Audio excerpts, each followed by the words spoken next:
Bonjour à tous et bienvenue dans cette vidéo. Aujourd'hui, nous allons parler de grévistes et de contrôle aérien.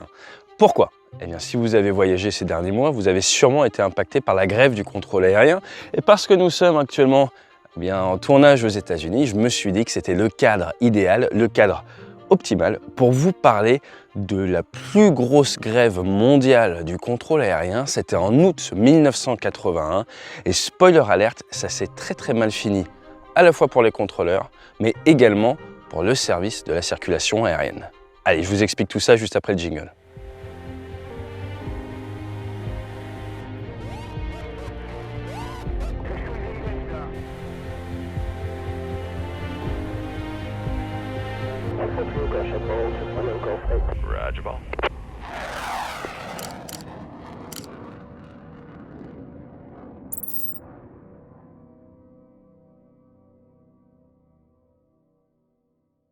Nous sommes en 1968. À l'initiative d'un pilote et d'un avocat, la PATCO, Professional Air Traffic Control Organization, l'organisation professionnelle du contrôle aérien, comme elle s'appelait, est créée et très rapidement, elle a le droit de négocier avec les pouvoirs publics. Ce qu'il faut savoir, c'est que les contrôleurs aériens aux États-Unis, ils travaillent pour le gouvernement et même s'ils ont un syndicat, ils ont tous prêté un serment. Dans ce serment, ils n'ont pas le droit de faire grève. Néanmoins, la PATCO arrive à augmenter les salaires et renégocier les contrats de travail, non pas en faisant grève, dans les années 60, mais en mettant tout le monde en arrêt maladie. Ils arrivent comme ça à avancer d'un point de vue social. Et par contre, l'étape d'après, c'était en 1981. Le 3 août 1981, quasiment tous les vols sont annulés parce que les 13 000 contrôleurs aériens des États-Unis se mettent en grève. Comme vous l'avez entendu, la grève n'est pas autorisée.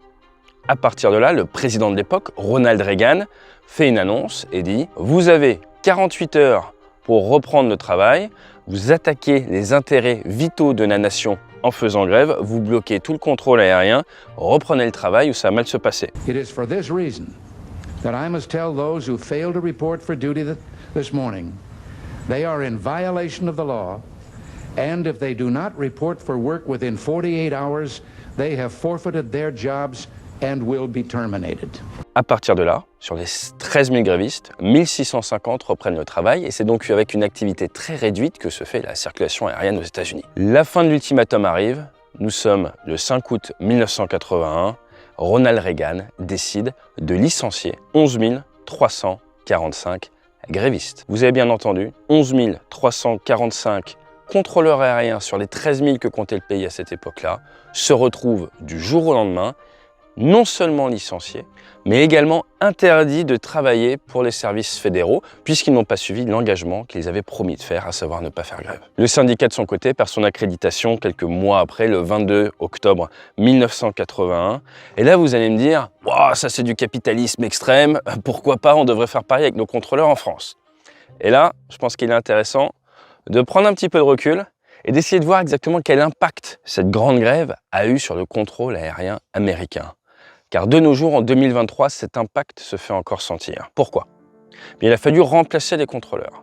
Donc ceux qui n'avaient pas fait grève, certains ont même dit qu'ils auraient mieux fait de se faire virer, ceux qui n'ont pas fait grève, ils ont dû travailler comme des fous derrière et ils ont été aidés, épaulés par les contrôleurs aériens militaires. À partir de là, il a fallu plusieurs années pour recruter et remonter en compétences, remonter en cadence, mais comme vous vous en doutez bien, si en 81, vous vous retrouvez avec un énorme recrutement, eh bien, au bout d'un certain moment, comme la loi américaine dit qu'il faut un certain âge, pour être précis, il faut moins de 30 ans pour pouvoir être recruté comme contrôleur aérien, eh bien, toutes ces personnes vont partir à la retraite en même temps. Résultat, une vingtaine d'années après, vous avez, 25 ans après, vous avez un énorme départ à la retraite.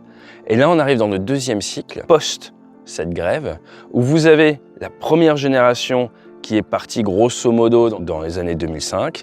Et là, avec 2030, vous allez avoir la deuxième génération de recrutement massif qui va partir et donc une tension probable sur les services de contrôle aérien aux États-Unis. Donc c'est très intéressant de voir comment une décision éclair comme ça impacte encore aujourd'hui, en 2023, les services de la circulation aérienne.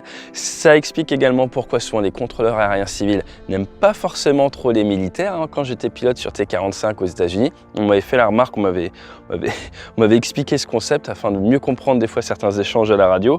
Et pour la petite histoire quand même, eh bien, en 1986, ils ont recruté 685 contrôleurs qui avaient été virés.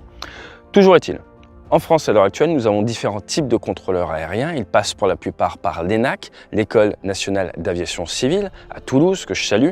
Vous avez les ICNA, les ingénieurs du contrôle de la navigation aérienne. Vous avez également d'autres filières comme le MCTA, où vous avez également d'anciens militaires qui se reconvertissent sur des terrains secondaires. Tout est bien rangé, tout est bien codifié. Le point intéressant, c'est qu'en France, lors de leur formation, les contrôleurs aériens se voient offrir, dans le cadre de leur formation, un PPL, un pilote privé, de manière à comprendre ce que c'est qu'être le pilote, qu'être commandant de bord, qu'être dans l'avion, qu'être de l'autre côté lors d'un échange radio, afin de mieux appréhender l'environnement des pilotes qu'ils servent. Ça, je trouve que c'est une spécificité française qui est absolument excellente. Et pour la petite histoire, si vous demandez en 1981 ce que demandaient les grévistes, eh bien, ils demandaient plus de salaire, des semaines de 32 heures, dont 25% de pause.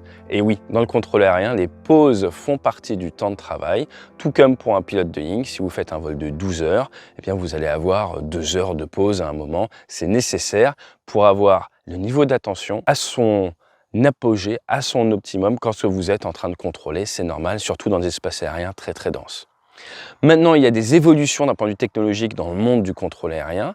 Vous avez notamment si on peut dire, du télétravail pour contrôleurs qui est en train d'éclore. Vous avez des petits terrains où il y a des systèmes sur place informatiques et des caméras. Et vous pouvez avoir le contrôleur qui n'est pas dans la tour, mais qui est dans un centre à plusieurs dizaines ou centaines de kilomètres et qui va gérer le trafic aérien grâce à ces différents senseurs, grâce au transpondeur qui permet de savoir en temps réel la position des avions et grâce également à toutes ces caméras. Mais bien sûr, il faut quand même sur place des moyens de sécurité fonction de la taille du terrain ou en tout cas des personnes prêtes à intervenir s'il y a le moindre souci. Donc voilà ce que je pouvais vous dire sur cette grève du contrôle aérien. Donc si comme moi vous vous retrouvez dans l'avion super énervé à devoir attendre pendant 3 heures, je dis pas que j'étais super énervé, mais voilà, à devoir prendre votre mal en patience et que vous dites « Ah mon Dieu, il faudrait virer tout le monde », et bien maintenant vous connaissez ce qui s'est passé pour la PATCO en 1981. Les Américains ont fait blanc ou noir, ils sont passés en mode « Schlack, on vire tout le monde » et 45 ans après, eh bien, le problème n'est toujours pas tout à fait résolu.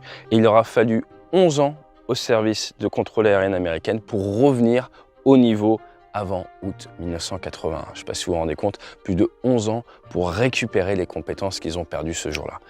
Voilà, j'espère que ça vous aura éclairé un petit peu. Comme vous en doutez, on est en train de vous préparer du contenu de fou. On va tester de l'avion de chasse, on va faire tester de l'avion de chasse à d'autres personnes, on va interviewer des personnes absolument extraordinaires, on va vous amener dans des endroits absolument fous, on va payer des tributes, comme on dit ici, à un américano-canadien dont vous connaissez forcément le nom, mais vous ne savez sûrement pas qu'il est canadien. Bref, un super voyage pour les 3 ans de débrief qu'on va vous faire vivre sur les réseaux sociaux à partir de la semaine prochaine sur notre compte Instagram et ensuite avec plein de vidéos qui seront sur Maquin TV ou qui seront sur YouTube dans les prochains mois. Allez, profitez bien de votre week-end, fly safe et puis nous là on va tourner un peu, hein. On est là pour ça aussi.